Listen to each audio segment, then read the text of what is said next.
देखिए दोस्त, आचार्य जी ने बहन जी को श्रीमन नारायण जी। राधे राधे। गुरु जी के चरणों में कोटि कोटि प्रणाम। वीडियो अच्छी लगती है तो वीडियो गुरु जी, मेरा सवाल ये है है ना? कि आपकी कथा मैं रोज सुनती हूँ और बस आप जो बताते हैं वो आपकी बातों को पे मैं अमल करती हूँ। तो मेरा सवाल ये है कि आप कहते हैं कि जगत से व्यवहार करो और भगवान से प्रेम करो और भगवान से ही प्रेम करना है। तो मेरे पति मुझसे नाराज हो गए। अच्छा। उनका कहना ये है कि जगत से व्यवहार करना, तो मैं तो तेरे से प्रेम करता हूँ, तेरे लिए मैं जगत से व्यवहार करता हूँ और तेरे से इतना प्यार करता हूँ, तू मेरे से व्यवहार रख रही। तो मैं ये जानना चाहती हूँ कि पति से भी अपने को व्यवहार ही रखना है कि उनसे प्रेम करना है? अरे तो पति को बताना क्यों है कि हम आपसे नहीं। प्यार नहीं करते, व्यवहार कर रहे हैं। कहते रहो आई लव यू दिन भर, खुश रहेगा बेचारा। वो आपकी कथा सुनते हैं। हाँ तो सुनते रहें, पर ये चीजें बताना नहीं है, फील करना है कि बता भगवान नहीं। हमारे हैं, संसार नहीं है हमारा। मैं उनको बताती नहीं हूँ, लेकिन जैसे मेरी सिस्टर का फ़ोन आया तो वो कथा नहीं सुन पाते, मिस हो जाती है, तो मैं आपकी बातें सब उनको बताती हूँ कि कथा में आज ये सुना वो सुना। तो मैं मेरी सिस्टर से बोल रही थी कि गुरुजी ये कहते हैं कि सबसे व्यवहार रखना और सिर्फ भगवान से ही प्रेम रखना है। तो आप अपने पति से आज जाकर कहना मैं आपसे ही प्यार करती हूँ। मैंने उनसे कहा है कि मैं आपसे ही प्यार करती हूँ। मैं उनको आई लव यू बहुत बोलती हूँ और मैं उनसे इतना प्यार करती हूँ, लेकिन मैं उनको ये कहती हूँ कि भगवान जैसे वो तो जीवन भर मेरे साथ रहने वाले नहीं हैं। आपकी कथा सुनती हूँ तो आप यही कहते हैं कि अपने को जो इंसान छोड़ के चले जाओ उससे प्रेम नहीं, भगवान सदा के लिए रहते हैं। परंतु ये बातें समझने की हैं, ये बातें कहने की नहीं। मैं उनसे नहीं कहती हूँ, लेकिन वो आपकी कथा सुनते हैं। जैसे मैं वो जीएसटी के रिटर्न फाइलते रहते, कुछ का काम घर पे ही करते हैं, तो मैं आपको बहुत सुनती हूँ, रोज कथा चालू करती हूँ, तो वो बोर हो गए आपकी बातें सुन सुनकर। वो बोलते हैं, उनका कहना ये है कि गुरुजी तो पति पत्नी के प्रेम को खत्म करके सिर्फ भगवान से, तो तू तो जोगन बन जा और तू वृंदावन चली जा। अब मैं उनको समझा नहीं पाई। वो मुझसे क्वेश्चन करने लगे कि वो मेरे से नाराज हो गए। मैंने बोला देखो, गुरुजी का कहना ये है कि उनको प्रेम की ज़रूरत नहीं है, उनका सब काम कर दो, उनको खुश कर दो, उनकी जो भी इच्छा है वो पूरी कर दो, तो पति यूँ ही खुश हो जाएंगे, उनको प्यार की क्या ज़रूरत है। लेकिन मैं तो आपसे प्यार भी करती हूँ, भगवान से भी प्यार करती हूँ, लेकिन उनको मैं समझा नहीं पाई। वो मेरे से इतने नाराज हो गए कि वो उनके कपड़े धोने लग गए, उनका खाना खुद बनाने लग गए। मेरे से 2 दिन तक उनने बात नहीं करी। अच्छा एक काम करना, कल ले आना, हम उनको समझाएंगे। वो नहीं आ पाए कथा में। वो तो मेरे को बहुत बोलते हैं, वो मेरे से इतना प्यार करते कि मेरे को आए दिन बोलते कि चल तेरे को वृंदावन घुमा के लाता हूँ, लेकिन उनका काम बहुत, वो बिजी रहते।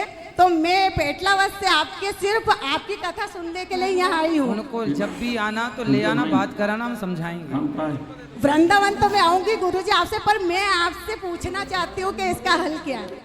इसका हल यही है कि ये बात तो देखो सत्य है जी।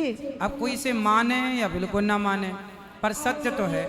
यही बात गुरुजी मैं उनको समझाती हूँ, भगवान से ही प्रेम करना है, ये सत्य जी गुरुजी है ना। जी अब गुरुजी। फिर भी हम कहते हैं कि संसार के साथ अच्छा व्यवहार करना है। जी जी। और संसार से ऐसा व्यवहार करो कि संसार को लगे कि ये हमसे प्यार करता है। बस मैंने काम वाली बाई का भी एग्जाम्पल दिया था। गुरुजी सारी चीजें तरीके से समझाता हूँ, अब कोई गलत समझ ले तो अलग विषय है। नहीं गुरुजी, मैं सबसे इतना प्रेम करती हूँ, बाहर वाले से भी, घर वालों से भी, कोई भी आता है सबसे बहुत प्रेम से ट्रीट करती हूँ, क्योंकि मैं सबका दिल जीतना चाहती हूँ। मैं मेरे पति का भी दिल जीतना चाहती हूँ, भगवान से भी बहुत मतलब प्रेम करना चाहती हूँ, पर अब ये भगवान आड़े आ रहे तो उसके लिए मैं क्या करूँ? परीक्षा ले रहे हैं भगवान आपके प्रेम की। वो तो मुझसे इतना प्यार करते हैं, मेरी खुशी में उनकी खुशी है। उनको वो आपकी बातों से चिढ़ते हैं और वो आपकी कथा भी सुनते हैं, लेकिन फिर भी उन्होंने मुझे कथा के लिए 7 दिन के लिए जाने दिया, क्योंकि उनकी खुशी में मेरी खुशी में उनकी खुशी। पर उनने मेरे से ये पूछा, उन्होंने मुझसे ये कहा कि गुरुजी से जाके ये सवाल जरूर करना, क्योंकि तू मुझे तरीके से समझा नहीं पाई। तो मेरे को गुरुजी का सवाल का जवाब चाहिए, क्योंकि वो बोलते हैं कि पति परमेश्वर होता है, भगवान होता है, उनसे बहुत प्यार करना चाहिए। तो मतलब भगवान से प्यार करे कि पति से प्यार करे, समझ में ही नहीं आ रही है। समझो, सबसे प्यार करो।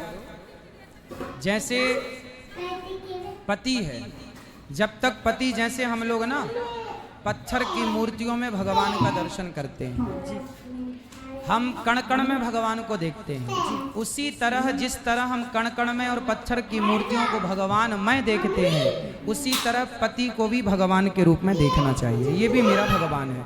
हमने क्या कहा कि भगवान से प्यार करो, तो अब आप अपने पति को ही भगवान मान लो, सिंपल। पति को तो मैं भगवान ही मानती हूँ। बस, तो फिर प्यार उन्हीं से होगा, क्योंकि पति ही भगवान। मैंने ये बात कई बार कथा में कहा कि पति ही परमेश्वर है। यही बात वो मुझसे कहते हैं कि गुरुजी का कहना है कि पति भगवान होता है, पति परमेश्वर होता है, तो तू मुझसे प्यार नहीं करके वो एक तरफ बोल रहे हैं कि उनसे व्यवहार करो, जगत से व्यवहार करो। उन्होंने बात पूरी, देखो एक बात को आप समझेंगे ना, 7 दिन की कथा जब तक नहीं सुनेंगे और हर बात को जब तक तरीके से नहीं सुनेंगे, तब तक निष्कर्ष में नहीं पहुंचेंगे। आप एक बात को सुनकर यदि आप उसका डिसीजन लेना चाहें तो एक बात से कभी डिसीजन तक नहीं पहुंचेंगे आप।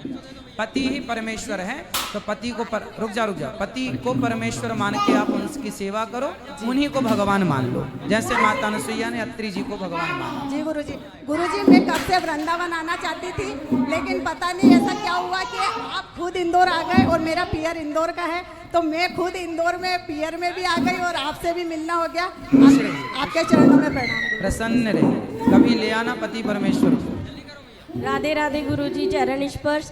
सबसे पहले ये भैया को कोटि कोटि प्रणाम, क्योंकि गुरुजी तक पहुंचने का मार्ग यही बने हैं, तो जो मार्ग हो सबसे पहले उनको प्रणाम करना चाहिए। बिल्कुल बिल्कुल।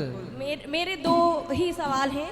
एक तो मैं अभी रामायण पढ़ रही हूँ, तो उसमें अयोध्या कांड में जो 29 नंबर का दोहा है, उसकी चौपाई नंबर 4 में जो केकई है वो महाराज दशरथ को 3 लोगों का एग्जाम्पल देती कि उन्होंने अपनी वचनबद्धता निभाई है। तो 2 के बारे में तो हमने सुना है, 1 के बारे में नहीं सुना। मैंने 2 बार इनका जिक्र सुना है रामायण में। शिबी मतलब मुझे राजा बताया किसी ने, शिबी, ददीची और बलि। तो किन के बारे में जानना? ये मतलब उन्होंने अपनी सत्यता के लिए अपने प्राणों का भी त्याग कर दिया। तो शिबी कौन थे? मैं बस शिबी की कथा हम कई बार सुनाते हैं। शिबी नाम के एक राजा थे, जिनकी गोद में एक तोता करके गिर गया, और बहेलिया जंगल से पकड़कर उसे मारने के लिए ले जा रहा था। पिंजरे से छूट के राजा शिबी की गोद में आकर गिरा। तो राजा शिबी से उस बहेलिये ने कहा कि ये तो हमारा पक्षी है, आप इसे दो, हम इसकी हत्या करके खाएंगे। राजा ने कहा तुम इसे मारना चाहते हो और ये तो मेरी शरण में आया है, और मारने वाले से बचाने वाला बड़ा होता है, मैं इसे नहीं दूंगा, तुम इसके बदले मांस ले लो। किसका मांस दोगे? बोले मेरा ही ले लो। तो राजा ने उस पक्षी के लिए अपना मांस दिया काट कर, पर उसका पलड़ा भारी होता चला गया। अंत में राजा ने अपना सिर काटना चाहा, लेकिन अपने वचन से मुकरे नहीं। वही कह रही है, देखो वो नहीं मुकरे, तुम क्यों मुकर रहे हो? हाँ, तो वो राजा शिबी थी। जी धन्यवाद। अब मेरी दूसरी विनय है, प्रेम से आदर से। कल आपने भी कथा में बोली थी, मैं मंदिरों में भी जाती हूँ, वृंदावन, जहाँ भी अभी द्वारकाधीश वृंदावन दोनों एक साथ होके आई थी। मैं बोल के आई हूँ प्रभु को भी, और मेरे लिए तो गुरु जी प्रभु बराबर है, क्योंकि गुरु जी जो है वो प्रभु से मिलन कराते हैं। वो एक डोरी होती है दोनों के बीच की। तो मैं चाहती हूँ, वैसे मैं बहुत छोटी हूँ, पता नहीं मेरी विनय आप स्वीकार करेंगे कि नहीं, पर आप 241 श्यामनगर 1 नेक्स्ट में पधारिए। सेविका से जो सेवा बनेगी आपकी भाव से करेगी, पधारिएगा जरूर। इंदौर आ गए मतलब आप सबके घर आ गए। सबके घर चल पाना संभव नहीं होता, इंदौर आ गए सबके घर। नहीं, आपने बोला था भगवान को बुलाना, मैं भगवान को भी बोलती हूँ, कभी कभी तो दिखते हैं वो। खुश रहिए, प्रसन्न रहिए, आप सबके लिए ही हम आए हैं। राधे राधे गुरु जी। खुश राधे राधे गुरु जी। जय श्रीमन नारायण। मेरा नाम अखिलेश मलारे है, और मैं रोज सुबह मेरी दिन की शुरुआत आपकी कथा से होती है, और हम सभी परिवार के लोग सुनते हैं आपकी कथा। और पिछली साल में मेरी माँ को वृंदावन भी लेके गया था, वहाँ माताओं के दर्शन करे और आपके भी दर्शन करे, बहुत अच्छा लगा महाराज जी, आशीर्वाद बनाए रखें। खुश रहिए। हेलो गुरुजी, राधे राधे। मैं भी बहुत मनोकामना थी आपके पास आने की, लेकिन नहीं, मुझे बहुत धन्यवाद गुरुजी। गुरुजी राधे राधे। हम ना जलगांव से आए आपके दर्शन के लिए। हाँ हाँ, वो मेरा लड़का है ना, पंडित से पूछा था तो पंडित बोल रहा था कि मतलब वो आया है, वो कैसा होता है क्या? पंडित ने बोला था जैसे अपने बूढ़े लोग जब मरे हैं ना तो वो आया है, पंडित ने बोला था ऐसा। कोई बात नहीं, उनके लिए जो पूर्वज होते हैं उनके लिए कोई आप अच्छे कार्य कर लो तो उनकी सदगति